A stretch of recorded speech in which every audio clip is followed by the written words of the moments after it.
ഇന്നത്തെ ഒരു hair styling video ആയിട്ടാണ് വരുന്നത്. നമ്മളിത് ചെയ്തിരിക്കുന്നത് പുതിയ തെരുവിലെ ഹെയർ പേ സ്റ്റുഡിയോയിൽ വെച്ചിട്ടാണ്.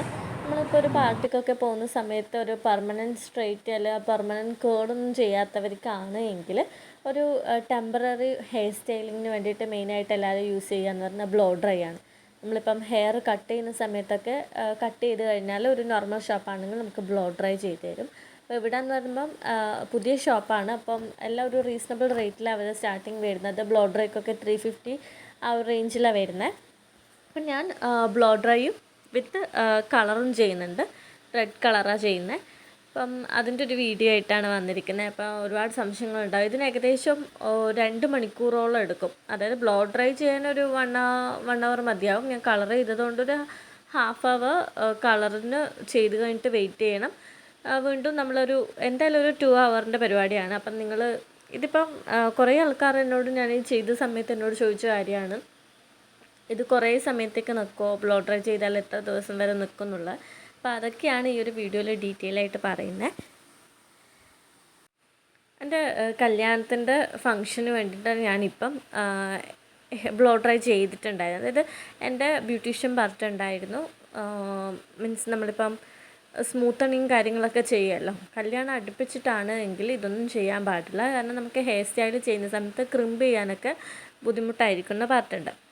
നമുക്ക് ടെമ്പററി വേണമെങ്കിൽ ചെയ്യാം. സ്മൂത്തണിങ് ഒക്കെ ചെയ്ത് കഴിഞ്ഞാൽ ഹെയറിൻ്റെ ടെക്സ്ചർ മാറുമ്പോൾ ഹെയർ സ്റ്റൈലിങ് ചെയ്യാൻ ബുദ്ധിമുട്ടായിരിക്കും എന്ന് പറഞ്ഞുകൊണ്ടാണ് സ്മൂത്തണിങ്ങും കാര്യങ്ങളൊന്നും ചെയ്യാണ്ട് ഒരു ടെമ്പററി ഹെയർ സ്റ്റൈൽ നോക്കിയത്. അപ്പോൾ എനിക്ക് തോന്നി ബെറ്ററായിട്ട്, അതായത് ചെറിയ ഒരു എമൗണ്ടിൽ നമുക്ക് കുറച്ച് സ്റ്റൈലായിട്ട് നിൽക്കാൻ പറ്റുക ബ്ലോ ഡ്രൈയിലൂടെയാണെന്ന്. എൻ്റെ മുടി എന്ന് പറയുമ്പം അത്യാവശ്യം ലെങ്ത്തുള്ള മുടിയാണ്. അപ്പം കുറച്ചുകൂടി സ്ട്രെയിറ്റ് ലുക്കായിരിക്കും ബെറ്റർ എന്ന് തോന്നിയുകൊണ്ട് തന്നെ ബ്ലോ ഡ്രൈ ചെയ്യാനാണ് ഉദ്ദേശിച്ചത്. ബ്ലോ ഡ്രൈ ചെയ്യുന്ന സമയത്ത് നമ്മൾ വേവി ഹെയർ കുറച്ചുകൂടി സ്ട്രെയിറ്റ് ആവുകയാണ്, ഒരു നല്ലൊരു ലുക്ക് കിട്ടുകയും ചെയ്യും. കൂടാതെ ഞാൻ അതിൻ്റെ കൂടെ കളറും കൂടി ചെയ്തിട്ടുണ്ടായിരുന്നു. അപ്പോൾ ബ്ലോ ഡ്രൈ ചെയ്യുക എപ്പോഴും ചെയ്യുന്നതാണ് ബെറ്റർ എന്ന് വെച്ചാൽ, ഞാനിപ്പോൾ സേവ് ദ ഡേറ്റിന് വേണ്ടിയിട്ട് ആക്ച്വലി ഈ ബ്ലോ ഡ്രൈ ചെയ്തത്.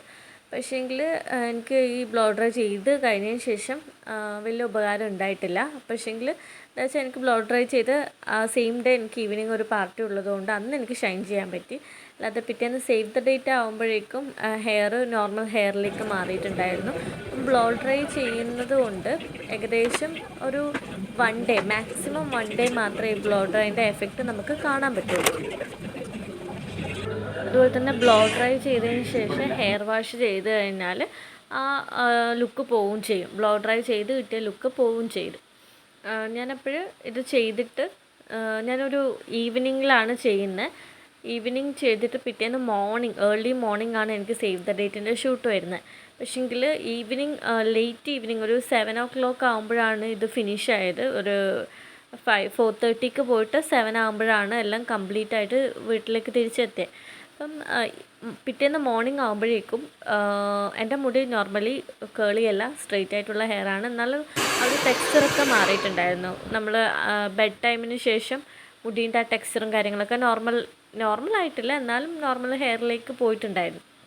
നിങ്ങൾക്ക് ഏറ്റവും ബെറ്റർ ബ്ലോ ഡ്രൈയിലൂടെയാണ് നിങ്ങളൊരു ഫംഗ്ഷൻ അറ്റൻഡ് ചെയ്യാൻ ആഗ്രഹിക്കുന്നതെങ്കിൽ ഏറ്റവും ബെറ്റർ എന്ന് പറയുന്നത് ആ ഫംഗ്ഷൻ ഇപ്പോൾ ഈവനിങ് ഫംഗ്ഷൻ ആണ് എങ്കിൽ അന്നത്തെ ആ സെയിം ഡേൻ്റെ ഉച്ചയോട് കൂടിയിട്ട് ബ്ലോ ഡ്രൈ ചെയ്യുന്നതായിരിക്കും നല്ലത്. അപ്പം നിങ്ങൾക്ക് ബെഡ് ടൈമിലേക്ക് പോകുന്നതിനിടയിൽ ഹെയർ നല്ല സ്മൂത്തണിങ് ആയിട്ട് നിൽക്കും.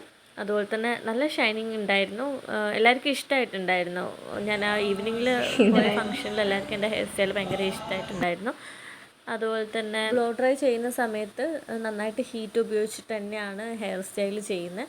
അപ്പം മുടി പൊട്ടിപ്പോകാനുള്ള സാധ്യതയൊക്കെ ഉണ്ട്. അപ്പോൾ ഇതൊക്കെ മുന്നിൽ കണ്ടിട്ട് ഇതൊക്കെ താല്പര്യമുള്ള ആൾക്കാർ മാത്രമേ ബ്ലോ ഡ്രൈ ചെയ്യുള്ളൂ.